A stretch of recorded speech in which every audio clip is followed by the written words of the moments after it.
السلام علیکم ورحمۃ اللہ وبرکاتہ۔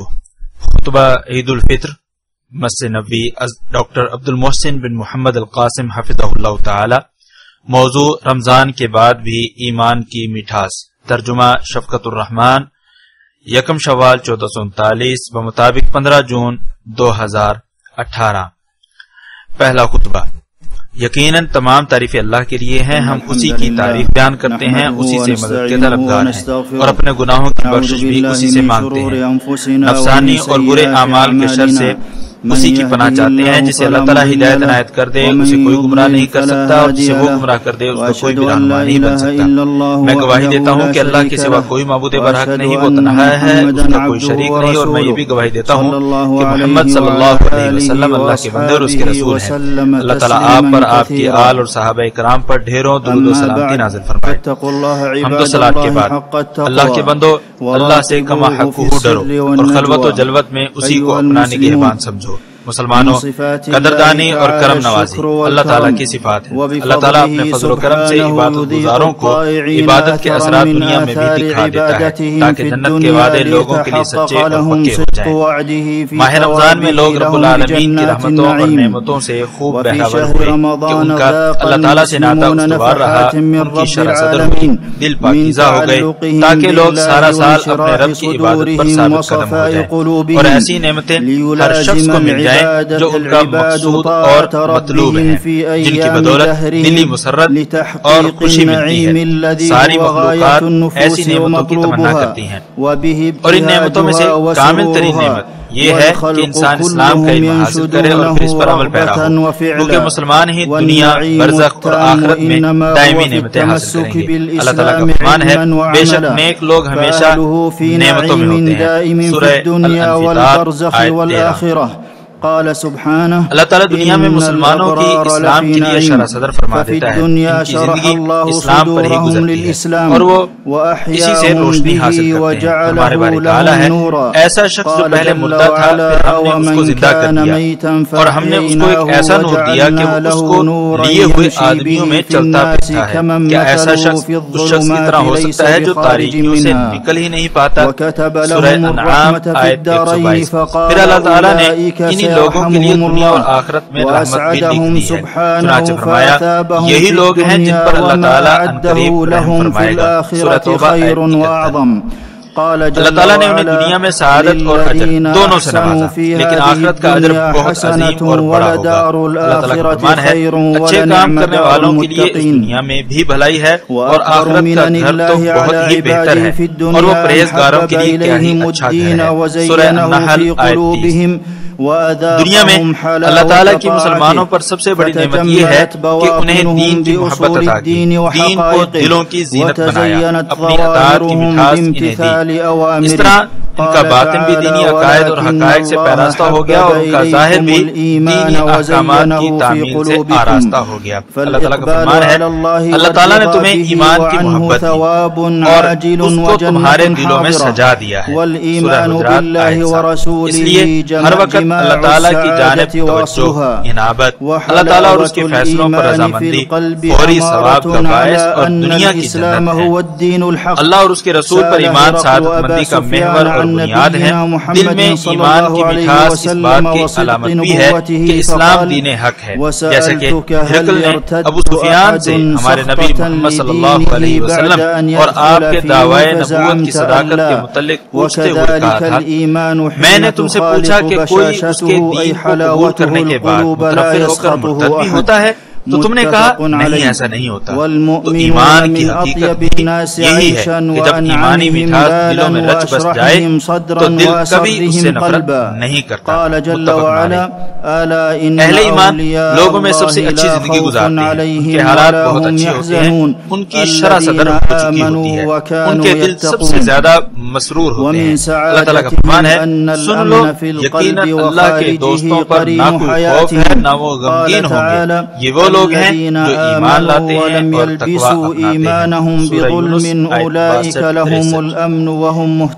ان کی سعادت مندی کا کمال دیکھیں کہ امن و امان کی دولت ان کے دلوں اور زندگی کے تمام گوشوں کو اپنی آغوش میں لیے ہوتی ہے۔ فرمان باری تعالیٰ ہے جو لوگ ایمان لائے پھر اپنے ایمان کو ظلم سے آلودہ نہیں کیا انہیں کے لیے امن و سلامتی ہے اور یہی لوگ ہدایت یافتہ ہیں۔ سورہ انعام آیت 82۔ دنیا میں ایسی کوئی لذت اور نعمت نہیں ہے جس کا مقام اللہ تعالیٰ کی معرفت اور اللہ تعالیٰ کی پہچان سے زیادہ ہو۔ چنانچہ جس وقت انسان اپنے رب کو پہچان لے تو انسان اللہ سے محبت کرنے لگتا ہے اور اسی کی بندگی کرتا ہے۔ شرح صدر اور قلبی خوشی حاصل کرنے کے لیے اللہ تعالیٰ کی وحدانیت کے اقرار سے بڑھ کر کچھ بھی نہیں۔ کمال درجے کی خوشیاں اللہ تعالیٰ سے ملتی ہیں۔ اللہ تعالیٰ کا فرمان ہے آپ کہہ دیجئے کہ بس لوگوں کو اللہ کے اس انعام اور رحمت پر خوش ہونا چاہیے، وہ اس سے بدرجہ بہتر ہے جس کو وہ جمع کر رہے ہیں۔ سورہ انعام آیت 58۔ ابن قیم رحمہ اللہ کہتے ہیں اللہ کے فضل اور رحمت پر خوشی اللہ کی ذات سے خوش ہونے کے تابع ہے۔ اسی لیے مومن اپنے رب پر اتنا راضی ہوتا ہے کہ کسی اور چیز سے اتنا خوش نہیں ہوتا۔ دل کو اسی وقت حقیقی فرحت ملتی ہے جب اللہ تعالیٰ کی ذات سے ہونے کی لذت پالے اور اس کے اثرات چہرے پر رونما ہو جائیں۔ بندہ جس قدر معرفت الہی میں پختہ ہوگا اس کی محبت بھی اسی مقدار میں مضبوط ہوگی۔ انسان کو جتنی مسرت اللہ کی محبت اور قرب میں ملتی ہے اور کسی چیز میں نہیں ملتی۔ اللہ تعالیٰ کا فرمان ہے اور ایمان والے اللہ سے شدید ترین محبت کرتے ہیں۔ سورہ البقرہ آیت 165۔ تخلیق کائنات اور دین کا ہدف صرف ایک اللہ کی بندگی ہے۔ لوگوں کو نعمتیں اور عزتیں اسی کی بنیاد پر ملیں۔ یہی وجہ ہے کہ نماز مسلمانوں کی آنکھوں کی ٹھنڈک ہے۔ آپ صلی اللہ علیہ وسلم کا فرمان ہے اور میری آنکھوں کی ٹھنڈک نماز میں رکھی گئی ہے۔ اس حدیث کو امام احمد نے نقل کیا ہے۔ مومن نماز سے سکون حاصل کیوں نہ کرے؟ نماز کے دوران ہی تو اللہ تعالیٰ مومن کے سامنے ہوتا ہے۔ نیز نماز کے دوران سردے میں انسان اللہ تعالیٰ کے قریب ترین ہوتا ہے۔ حتیٰ کہ مشرکوں نے بھی مسلمانوں کے ساتھ ایک جنگ میں کہہ دیا تھا ان کے ہاں ایک نماز کا وقت ہونے والا ہے جو انہیں اپنی اولاد سے بھی زیادہ محبوب ہے۔ اس حدیث کو امام مسلم نے نقل کیا ہے۔ چنانچہ جس قدر بندہ نماز کی مٹھاس پائے گا اسی مقدار میں نماز کی جانب کھینچتا چلا جائے گا اور نماز فوری ادا کرے گا۔ زکوٰۃ اور نماز کے درمیان چولی دامن کا ساتھ ہے۔ اگر کوئی شخص دل کی خوشی سے زکوٰۃ ادا کرے تو اللہ تعالیٰ اسے ایمان کی مٹھاس چکھا دیتا ہے۔ ابن قیم رحمہ اللہ کہتے ہیں صدقہ دینے والا شخص جب بھی صدقہ دیتا ہے تو اس کی شرح صدر ہو جاتی ہے، دل کشادہ ہو جاتا ہے، اس کی فرحت اور مسرت پائیدار ہو جاتی ہے۔ اگر صدقہ کرنے میں محض یہی فائدہ ہوتا تو زیادہ سے زیادہ اور فوری صدقہ کرنے کی ترغیب کے لیے بندے کو اتنا ہی کافی تھا۔ روزے کی اپنی لذت اور روزے داروں کے لیے الگ فرحت ہے۔ آپ صلی اللہ علیہ وسلم کا فرمان ہے روزے دار کے لیے دو خوشیاں، ایک خوشی افطاری کے وقت اور دوسری خوشی اپنے رب سے ملاقات کے وقت۔ متفق علیہ۔ ایسے ہی حج کرنے کے لیے بھی لوگوں کے دل کھنچتے چلے جاتے ہیں۔ ارکان حج ادا کر کے دل خوشی اور مسرت محسوس کرتا ہے۔ لوگ مشاعر مقدسہ کی جانب سرپٹ دوڑتے ہیں صرف اس لیے کہ وہ گناہوں سے اس طرح پاک ہو جائیں گے جیسے وہ آج ہی پیدا عبادت اور اخلاقی برتری کے ذریعے تزکیہ نفس کامیابی کا راز ہے۔ فرمان باری تعالیٰ ہے کامیاب ہو گیا وہ شخص جو اپنا تزکیہ کر لے۔ اسی طرح اللہ تعالیٰ کی جانب دعوت دینے والا شخص بھی کامیاب ہے، وہ دائمی نعمتوں اور خوشیوں میں رہے گا۔ اللہ تعالیٰ کا فرمان ہے تم میں سے ایک جماعت ایسی ہونی چاہیے جو بھلائی کی طرف لائے اور نیک کاموں کا حکم دے اور برے کاموں سے روکے، یہی لوگ کامیاب ہونے والے ہیں۔ سورہ آل عمران علم نافع بھی شرح صدر کا باعث بنتا ہے، یہ دل کو کشادہ اور بندے کو اللہ کے قریب تر کر دیتا ہے۔ فرمان باری تعالیٰ ہے بلا شبہ اللہ کے بندوں میں سے اللہ سے وہی ڈرتے ہیں جو علم رکھنے والے ہیں۔ سورہ فاطر آیت 28۔ شیخ الاسلام ابن تیمیہ رحمہ اللہ کہتے ہیں ایمان اور معرفت کے علاوہ اس دنیا میں ایسی کوئی نعمت نہیں ہے جو آخرت کی نعمت جیسی ہو۔ اللہ کا ذکر بھی شرح صدر کا باعث ہے، ذکر الہی کے ذریعے دل کو سکون رہتا ہے۔ ذکر تمام عبادات میں سے آسان ترین عبادت ہے، لیکن اس کی وجہ سے ملنے والی فرحت اور مسرت سب سے زیادہ ہوتی ہے۔ اللہ تعالیٰ کا فرمان ہے جو لوگ ایمان لائے ان کے دل اللہ کے ذکر سے اطمینان حاصل کرتے ہیں۔ یاد رکھو اللہ کے ذکر سے ہی دلوں کو اطمینان حاصل ہوتا ہے۔ سورہ رعد آیت 28۔ اس بارے میں شیخ الاسلام ابن تیمیہ رحمہ اللہ کہتے ہیں کہ انسان کو دل میں اللہ کے ذکر، حمد اور نعمتوں کے تذکرے سے اتنی لذت ملتی ہے جو کسی اور عمل سے نہیں ملتی۔ سب سے عظیم ذکر قرآن کریم ہے، یہ مومنوں کے لیے ہدایت، شفا اور رحمت ہے۔ قرآن کریم اللہ تعالیٰ کی ایسی دولت اور رحمت ہے جس کے ذریعے بندے فرحت پاتے ہیں۔ فرمانے والی تعالیٰ ہے اور جن لوگوں کو ہم نے کتاب دی وہ آپ کی طرف نازل کی گئی وحی سے خوش ہوتے ہیں۔ سورہ الرعد آیت 36۔ یہی وجہ ہے کہ جس وقت مومن آیات کی تلاوت سنتا ہے تو خوشی سے نہال ہو جاتا ہے، کیونکہ مومن کو ان آیات سے اطمینان اور سکون ملتا ہے۔ فرمانے والی تعالیٰ ہے اور جب کوئی صورت نازل کی جاتی ہے تو بعض منافقین کہتے ہیں اس صورت نے تم میں سے کس کے ایمان کو زیادہ کیا؟ تو جو لوگ ایماندار ہیں اس صورت نے ان کے ایمان کو زیادہ کر دیا ہے اور وہ خوش ہو رہے ہیں۔ سورہ توبہ آیت 124۔ ابن قیم رحمہ اللہ کہتے ہیں اگر اپنے آپ اور کسی دوسرے میں اللہ کی محبت جانچنا چاہتے ہیں تو دل میں قرآن سے محبت اور تلاوت سننے پر ملنے والی لذت کو دیکھ لیں۔ قرآن کریم کی مٹھاس شہد سے بھی بڑھ کر ہے۔ چنانچہ ایک آدمی رسول اللہ صلی اللہ علیہ وسلم کے پاس آ کر کہتا ہے میں نے رات کو خواب میں ایک سایہ دار بادل دیکھا، اس میں سے گھی اور شہد ٹپک رہا تھا۔ یہ سن کر سیدنا ابوبکر رضی اللہ عنہ نے رسول اللہ صلی اللہ علیہ وسلم سے عرض کیا مجھے اس خواب کی تعبیر بیان کر دیں۔ تو آپ صلی اللہ علیہ وسلم نے فرمایا چلو تم اس کی تعبیر بتلاؤ۔ تو ابوبکر رضی اللہ عنہ نے کہا سایہ دار بادل سے مراد اسلام ہے اور اس سے ٹپکنے والا گھی اور شہد قرآن ہے، یعنی قرآن اپنی مٹھاس ٹپکا رہا ہے۔ اللہ کے اطاعت گزار بندے اس وقت تک نعمتوں میں رہیں گے جب تک کمال درجے کی نعمت یعنی جنت نہیں پا لیتے۔ پھر جنت میں بھی اعلیٰ ترین نعمت یہ ہوگی کہ اللہ سبحانہ وتعالیٰ کا دیدار ہو اور اللہ تعالیٰ کی گفتگو اللہ تعالیٰ سے سنو۔ آپ صلی اللہ علیہ وسلم کا فرمان ہے جب اللہ تعالیٰ حجاب ہٹائے گا تو جنتیوں کو اللہ کا دیدار تمام حاصل شدہ نعمتوں سے زیادہ محبوب ہوگا۔ اس حدیث کو امام مسلم نے روایت کیا ہے۔ اور آپ صلی اللہ علیہ وسلم اپنی دعا میں فرمایا کرتے تھے وَأَسْأَلُكَ لَذَّةَ النَّظْرِ إِلَى وَجْهِكَ وَالشَّوْقَ إِلَى لِقَائِكَ، اور میں تجھ سے تیرے چہرے کی دیدار کی لذت اور تیری ملاقات کا شوق چاہتا ہوں۔ اس حدیث کو امام نسائی نے نقل کیا ہے۔ اللہ اکبر اللہ اکبر لا الہ الا اللہ واللہ اکبر اللہ اکبر وللہ الحمد۔ ایمان کی مٹھاس ایک بار پا لینے والا اس سے سیراب نہیں ہوتا، اس لیے وہ مزید نیکیوں کی کوشش کرتا ہے اور ان نیکیوں کے اثرات اس کی زبان اور اعضاء پر رونما ہوتے ہیں۔ وہ کسی بھی ایسے کام سے محفوظ ہوتا ہے جو اسے دینی طور پر نقصان پہنچائے۔ فرمانے والی تعالیٰ ہے لیکن اللہ نے تمہیں ایمان کی محبت دی اور اس محبت کو تمہارے دلوں میں سجا دیا اور کفر، اناد، نافرمانی سے نفرت پیدا کر دی۔ ایسے ہی لوگ ہدایت یافتہ ہیں۔ سورہ حجرات آیت 7۔ ابن رجب رحمہ اللہ کہتے ہیں جس وقت دل ایمان کی مٹھاس پالے تو اسے کفر، فسق اور گناہوں کی کڑواہٹ بھی محسوس ہوتی ہے۔ یہی وجہ ہے کہ یوسف علیہ السلام نے فرمایا تھا اے میرے پروردگار جس بات کی طرف یہ عورتیں مجھے بلا رہی ہیں اس سے تو مجھے جیل خانہ بہت پسند ہے۔ سورہ یوسف آیت 33۔ جس وقت انسان کو ایمان کی مٹھاس مل جائے تو پھر وہ لوگوں کے ستائشی کلمات کا رسیا نہیں رہتا۔ اللہ تعالیٰ اسے دین پر ثابت قدمی عطا کرتا ہے اور زیادہ سے زیادہ دائمی عبادت کرنے کی توفیق سے نوازتا ہے۔ دین کی مٹھاس اگر کسی کو مل جائے تو دنیا جہان کی آسائشیں اس پر قربان کر دیں، اس کے لیے ہمہ قسم کی تکلیفیں جھیلنے کے لیے تیار ہو جائے۔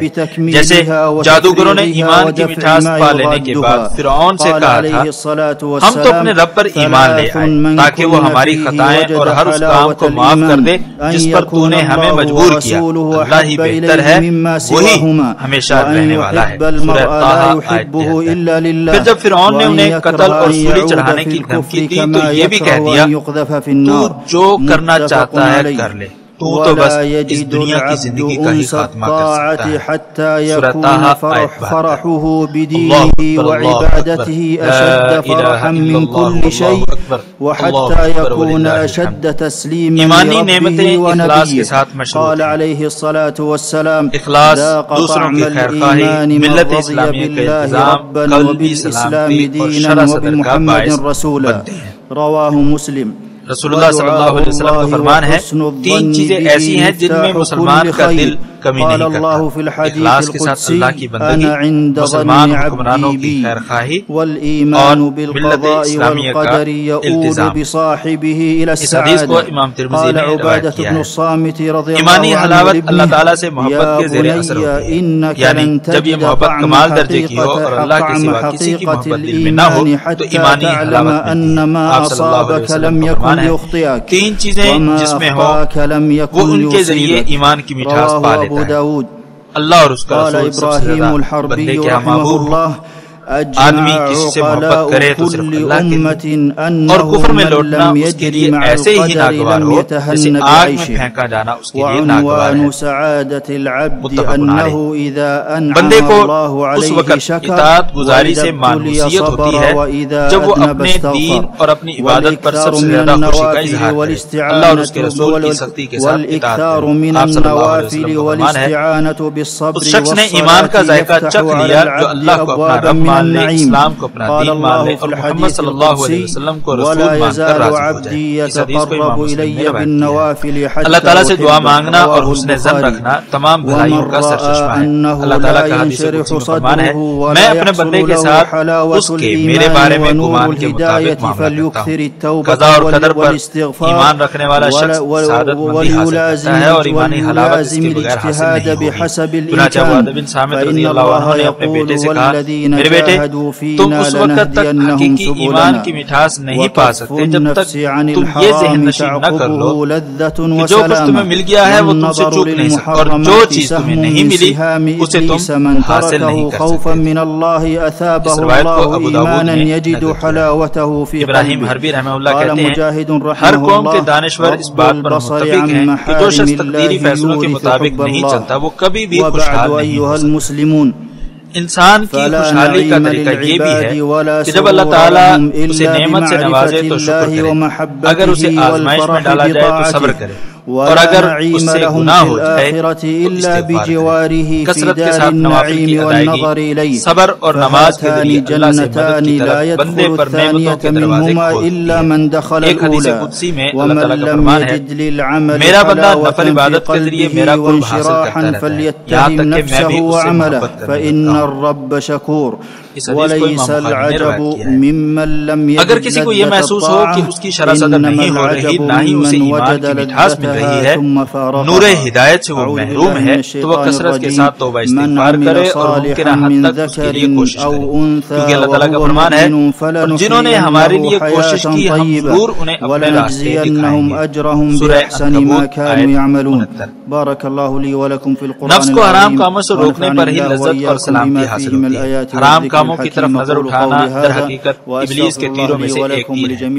اگر کوئی شخص اللہ کے خوف سے ان پر نظر بھی نہ ڈالے تو اللہ تعالیٰ اسے ایسا ایمان عطا کرتے ہیں جس کی لذت وہ اپنے دل میں محسوس کرتا ہے۔ امام مجاہد رحمہ اللہ کہتے ہیں، اللہ تعالیٰ کی حرام کردہ چیزوں سے صرف نظر اللہ کی محبت پیدا کرتا ہے۔ ان تمام تفصیلات کے بعد مسلمانوں لوگوں کو نعمتیں، مسرتیں اور خوشیاں اسی وقت ملے گی جب وہ اللہ کی معرفت حاصل کریں، اس سے محبت کریں اور اللہ کی اطاعت پر فرحت محسوس کریں۔ تو آخرت میں ان کے لیے نعمتیں، جنت اور دیدار الہی کی صورت میں ہیں۔ تو یہ دو طرح کی جنت ہیں۔ دوسری جنت میں وہی جائے گا جو پہلی جنت میں داخل ہوگا۔ اگر کسی شخص کو اطاعت گزاری میں لذت نہیں ملتی تو اپنے آپ اور اپنے کردار کو قصوروار ٹھہرائے، کیونکہ اللہ تعالیٰ تو ہر عبادت گزار کی عبادت کی قدر فرماتا ہے۔ اس پر تعجب نہیں کہ کس کو اطاعت کی لذت نہیں ملتی، تعجب تو اس پر ہے جو عبادت کی لذت پانے کے بعد عبادت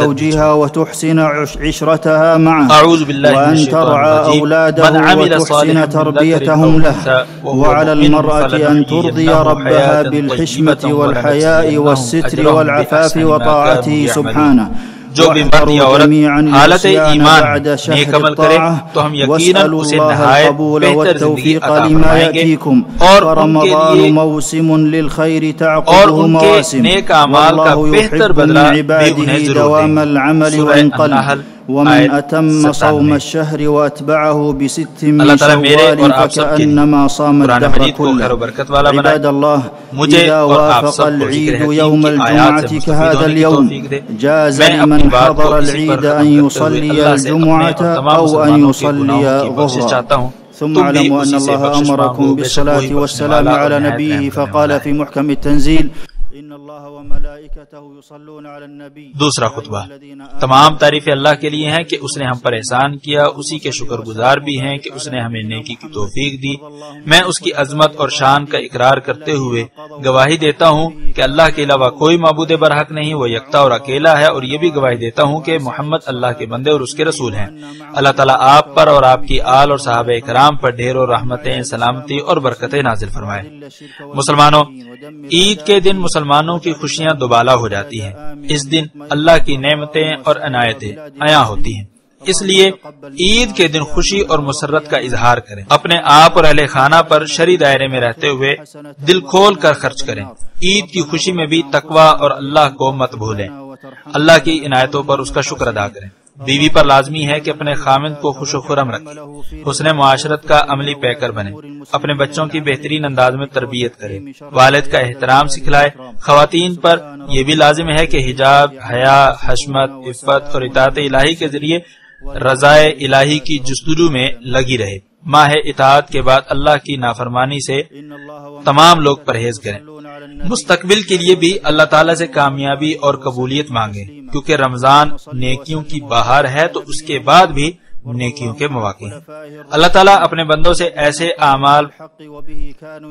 تعالیٰ کو اپنے بندوں سے ایسے اعمال پسند ہیں جو دائمی کیے جائیں، چاہے وہ کم ہی کیوں نہ ہو۔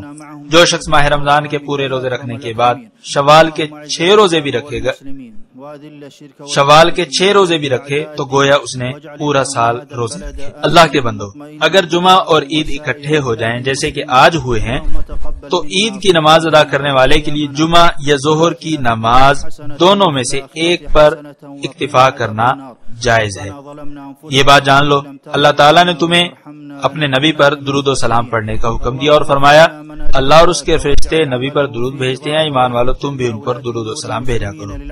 اللہم صلی وسلم وبارک علی نبینا محمد۔ یا اللہ، حق اور انصاف کے ساتھ فیصلے کرنے والے خلفائے راشدین ابو بکر، عمر، عثمان، علی سمیت بقیہ تمام صحابہ سے راضی ہو جا۔ یا اللہ، اپنے رحم و کرم اور جود و سخا کے صدقے ہم سے بھی راضی ہو جا یا اکرم الاکرمین۔ یا اللہ، اسلام اور مسلمانوں کو غلبہ عطا فرما، شرک اور مشرکوں کو ذلیل و رسوا فرما۔ یا اللہ، دین کے دشمنوں کو نیست و نابود فرما۔ یا اللہ، اس ملک کو اور دیگر تمام اسلامی ممالک کو امن و استحکام کا گہوارہ بنا دے۔ یا اللہ، ہمارے روزے اور قیام قبول فرما۔ یا اللہ، ہمیں دنیا اور آخرت میں بھلائی عطا فرما اور ہمیں آگ کے عذاب سے محفوظ فرما۔ یا اللہ، ہم نے اپنی جانوں پر بہت زیادہ ظلم ڈھائے ہیں، اگر تو ہمیں معاف نہ کرے اور ہم پر رحم نہ فرمائے تو ہم خسارہ پانے والوں میں سے ہو جائیں گے۔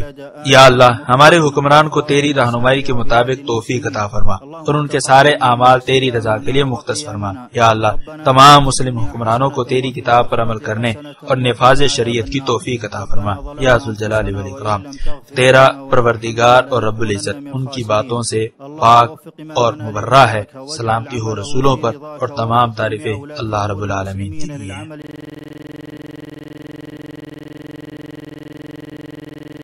إن الله وملائكته يصلون على النبي يا أيها الذين آمنوا صلوا عليه وسلموا تسليما اللهم صل وسلم وبارك على نبينا محمد وارض اللهم عن خلفائه الراشدين الذين قضوا بالحق وبه كانوا يعدلون أبي بكر وعمر وعثمان وعلي وعن سائر الصحابة أجمعين وعنا معهم بجودك وكرمك يا أكرم الأكرمين اللهم أعز الإسلام والمسلمين وأذل الشرك والمشركين ودمر أعداء الدين واجعل اللهم هذا البلد آمنا مطمئنا رخاء وسائر بلاد المسلمين اللهم تقبل منا صيامنا وقيامنا.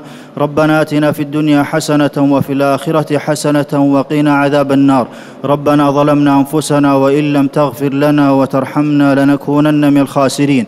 اللهم وفق إمامنا لهداك واجعل عمله في رضاك، ووفق جميع ولاة أمور المسلمين للعمل بكتابك وتحكيم شرعك يا ذا الجلال والإكرام. سبحان ربك رب العزة عما يصفون وسلام على المرسلين والحمد لله رب العالمين.